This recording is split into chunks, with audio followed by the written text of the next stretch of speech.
Good morning everyone, my name is Michelle. I hope you're doing well. Welcome to another video. It is Saturday the 24th of February. In this video we're going to have a look at Don Steven McDougal's other victims. Trigger warning, let's go.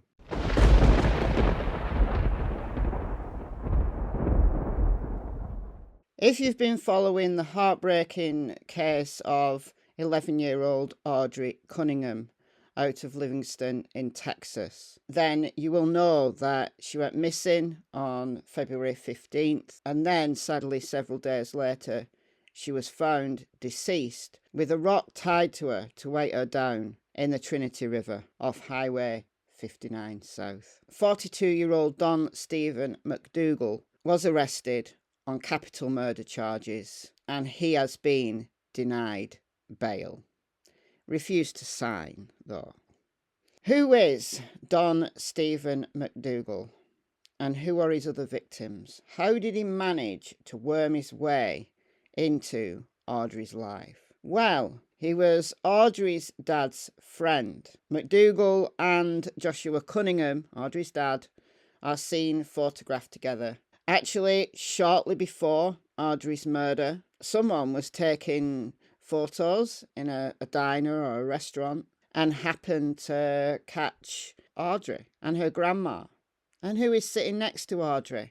Oh look, it's Don Steven McDougal. Wormed his way into their lives, lived in a camper on grandma's property, had access to the interior of the home. We found out that he lived there for about a year, but I don't know how many years previous to that he's been a friend of the family. It begs the question, why did he ask to move in? Well, they thought he was down on his luck. They felt sorry for him. We do know that some people who have an interest in children in that way will do anything they can to get access to a particular child that takes their fancy. A few years ago, when I was working in this area, it was reasonably well known. There was warnings that what pedos would do was join dating sites and start relationships with single mothers. Gave them ready access then to their children because they can appear very superficially charming. They can appear like Mr. Nice Guy. Except in this case, Don Steven McDougal is anything but Mr. Nice Guy. He has a string of violent offences.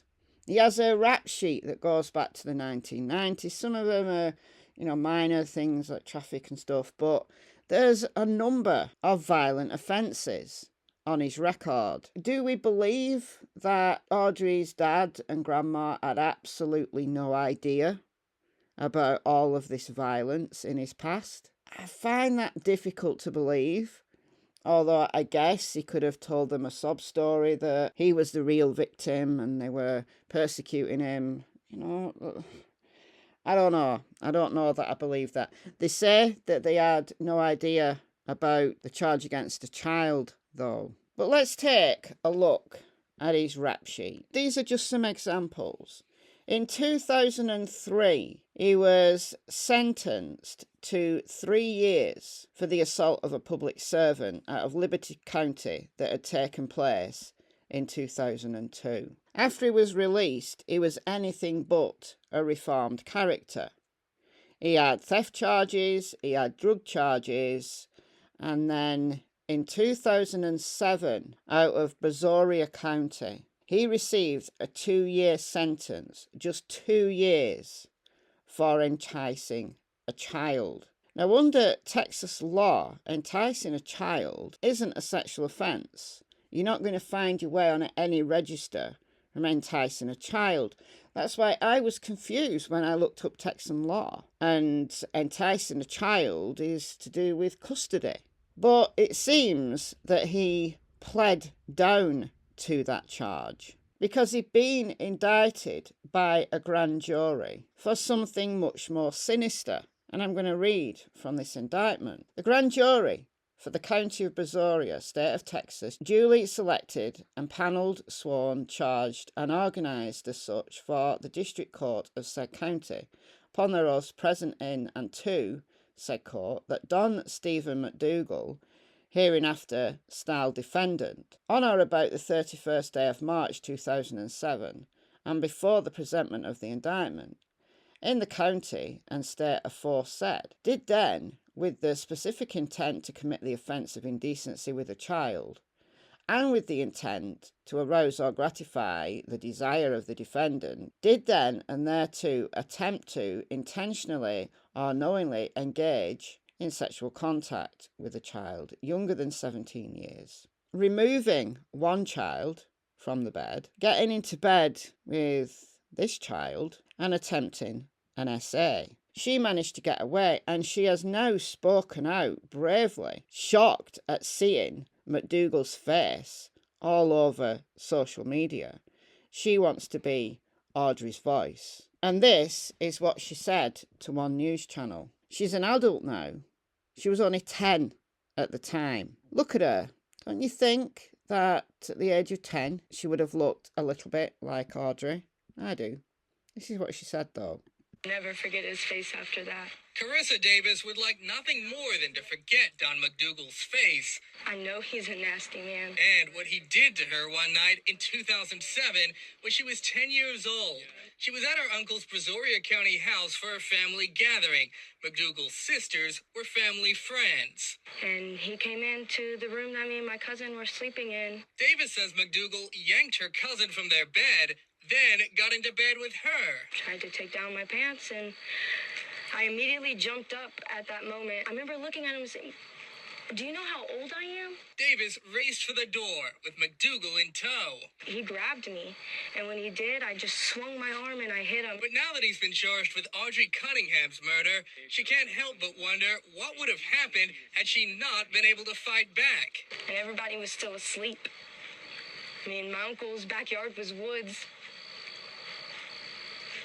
I mean, it could have been me. Brazoria County definitely failed me and failed Audri. And possibly more. And possibly more, I think, is a big possibility. From 2007 to 2024, that's a lot of years in the interim. What has he been doing in that interim?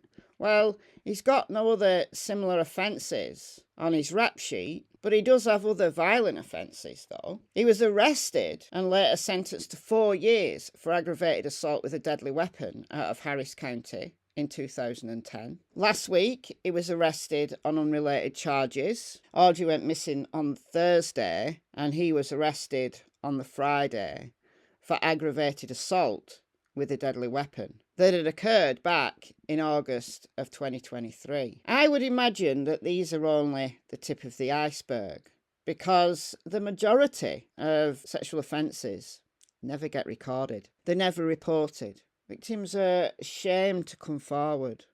There's still that stigma. Children are scared. Adults are scared to come forward. But I can bet you any money that there's more. This is what one grown man said about an assault upon him. McDougal, it seems, doesn't like to take no for an answer. He had a lengthy criminal history. In 2010 and 2019, he was convicted for aggravated assault with a deadly weapon. The victim from that first assault says McDougal was a former coworker who came over one night with friends. They were drinking, and he just got more belligerent as the night went on, and we ended up throwing him out of the house, and he come back with a knife. I opened the door up and told him he needed to leave, and he come at me with the knife, and I had my shotgun, and I hit him in the face with it and shut the door on him. The tip of the iceberg.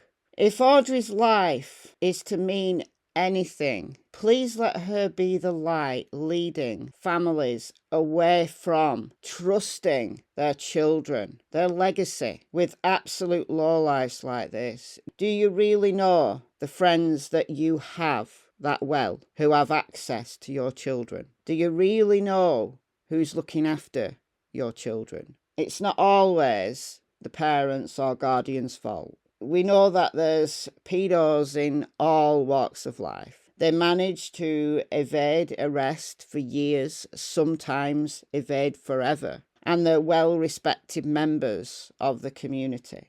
Teachers, priests, people who work at camps and things like that. many people who SA children have been background checked, and they don't come up on any background checks because they've never been caught. And like Don Steven McDougal, sometimes that offence is there, but it's dressed up as something else due to a plea deal. Something seriously needs to change. Ultimately, the fault is of the offender. But please, please, please, watch who's looking after your children. Finally, I'll say this. There is another Amber Alert child out there, about as far away from Texas as you can get within the same country. This is Two Rivers, Wisconsin, a small town. On Tuesday, the 20th, a little boy was reported missing. His name is Elijah Vu, and his mother, who wasn't there at the time,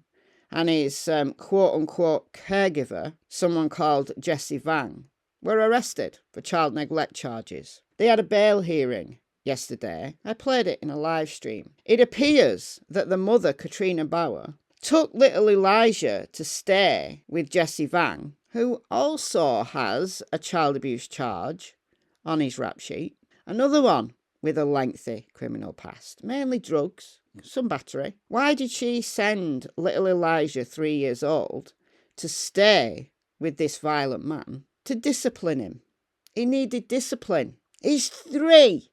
He's 3 years old. What can be so bad that a 3-year-old can do that warrants being shipped off to a man maybe he doesn't know? And where is Elijah now? They're searching a landfill. Something needs to change.